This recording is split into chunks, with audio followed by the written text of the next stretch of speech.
Mother Teresa and institute of computer education में आपका स्वागत है। वर्चुअल डेस्कटॉप एक नया फीचर विंडोज 10 में ऐड किया गया है और ये बहुत ही बढ़िया फीचर है। इस फीचर को जानने से पहले हम टास्क व्यू के बारे में जान लेते हैं। आपके पास यहाँ टास्क बार पे एक टास्क व्यू के नाम से एक बटन रहता है। यदि आपके पास काफ़ी सारी एप्लीकेशन खुली हुई हैं, आपके डेस्कटॉप पे हो सकता है एक टाइम पे एक से अधिक एप्लीकेशन खुली हो। जैसे 3 एप्लीकेशन आपके सामने खुली हुई हैं और इसके अतिरिक्त 2 एप्लीकेशन मेरे पास मिनिमाइज्ड है, परंतु मैं चाहता हूं कि कौन कौन सी इस वक्त एप्लीकेशन मेरे पास डेस्कटॉप पे चल रही हैं वो सारी मैं टास्क व्यू से देख सकता हूं। टास्क व्यू पे सिर्फ मुझे क्लिक करना है। जितनी भी एक्टिव ऐप मेरे पास अभी डेस्कटॉप पे अवेलेबल है वो सभी की सभी एक प्रीव्यू के रूप में मेरे पास स्क्रीन पे दिखाई देनी शुरू हो जाएंगी।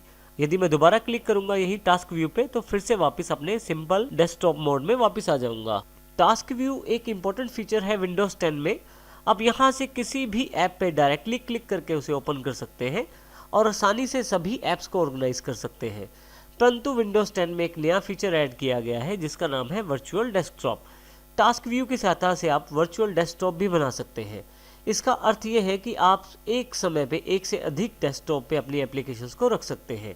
पहले हम बात करते हैं एक से अधिक डेस्कटॉप कैसे बना सकते हैं आप।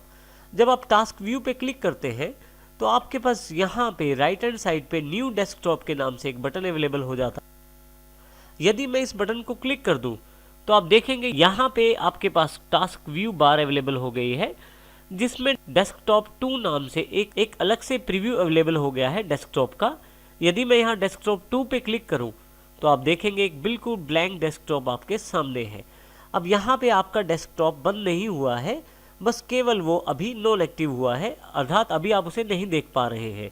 यदि आप टास्क व्यू पे दोबारा क्लिक करें, डेस्कटॉप 1 पे आए तो आप फिर से उसे देख सकते हैं। इसी तरह से मैं फिर से डेस्कटॉप 2 पे वापस जा सकता हूँ। ना केवल मैं वर्चुअल डेस्कटॉप बना सकता हूँ, उनमें अलग से ऐप्स को मैं खोल भी सकता हूँ। जैसे कि यहाँ पे मैं स्टार्ट पे जाता हूँ और यहाँ पे मैं कैलकुलेटर ऐप को खोल लेता हूँ। इसी के साथ में मेरे पास यहाँ दूसरे डेस्कटॉप में अलग से एक ऐप अवेलेबल हो गई है। यदि आप यहाँ ध्यान दें तो पहले वाले डेस्कटॉप की सभी एप्लीकेशन डेस्कटॉप 1 पर ही है। डेस्कटॉप 2 पे केवल कैलकुलेटर वाली ऐप ही अवेलेबल है। यहाँ मैं टास्क व्यू पे दोबारा क्लिक करता हूँ और फिर से डेस्कटॉप 1 पे चला जाता हूँ। इस प्रकार मैं आसानी से डेस्कटॉप के बीच में स्विच कर सकता हूँ। आप जितने चाहें उतने डेस्कटॉप बना सकते हैं अपनी सुविधा अनुसार। यहाँ मैं फिर से न्यू डेस्कटॉप पे क्लिक कर देता हूँ तो मेरे पास एक तीसरा डेस्कटॉप फिर से अवेलेबल हो जाता है जो बिल्कुल ब्लैंक है और इसमें मैं यहाँ पे कैलेंडर वाली एप्लीकेशन क्लिक करके खोल देता हूँ।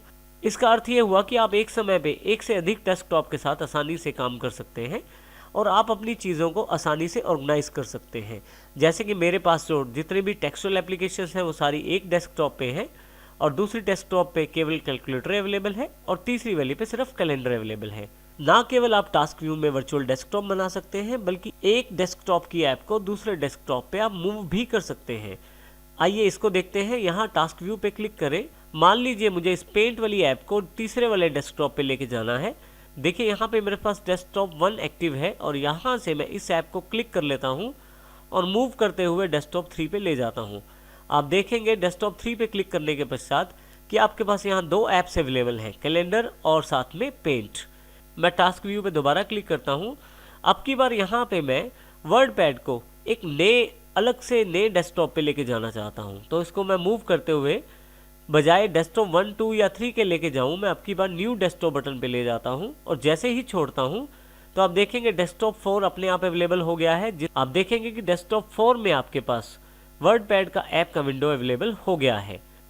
आप चाहें तो बाकी डेस्कटॉप पे जाने के लिए शॉर्टकट के रूप में विंडो की और टैब का प्रयोग कर सकते हैं। आप टास्क व्यू को क्लिक करें और विंडो की दबाएं। अब विंडो का बटन छोड़ दें और टैब के बटन से आप देखेंगे कि ऊपर और नीचे अब बारी बारी से टैब का बटन दबाने पे एक बार ये ऊपर एप्लीकेशंस को सिलेक्ट करता है और दूसरी बार ये डेस्कटॉप्स को सिलेक्ट करता है।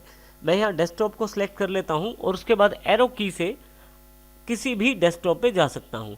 जिस डेस्कटॉप पे मुझे जाना है वहाँ एंटर कर दूंगा तो मेरे पास वो डेस्कटॉप अवेलेबल हो जाएगा। इसके अतिरिक्त यदि टास्क व्यू में जाकर आप किसी डेस्कटॉप को क्लोज करते हैं, उस डेस्कटॉप पे जितनी भी ऐप्स इस वक्त एक्टिव है या ओपन है वो क्लोज नहीं होंगी। बल्कि वो सभी ऐप्स इससे पिछले वाले डेस्कटॉप पे ट्रांसफ़र हो जाएंगी। जैसे कि मैं डेस्कटॉप 4 को क्लोज करता हूँ यहाँ पे, तो आप देखेंगे कि डेस्कटॉप 3 में वर्डपैड का ऐप अवेलेबल हो गया है। इसी तरह से टास्क व्यू पर जाकर मैं डेस्कटॉप 3 को क्लोज कर देता हूँ, तो आप देखेंगे कि 2 में वो सभी ऐप्स अवेलेबल हो गई हैं जो 3 और 4 में अवेलेबल थी। और यदि मैं केवल एक डेस्कटॉप चाहता हूँ, इसको भी क्लोज कर देता हूँ, जितनी भी बाकी सभी डेस्कटॉप पे अवेलेबल ऐप्स थी वो सभी मेरे इस सिंगल डेस्कटॉप पे अवेलेबल हो गई है। इस प्रकार मैं वर्चुअल डेस्कटॉप का प्रयोग कर सकता हूँ अपनी सभी खुली हुई फाइल्स, फोल्डर्स या ऐप्स को ऑर्गेनाइज करने में और प्रयोग करने में।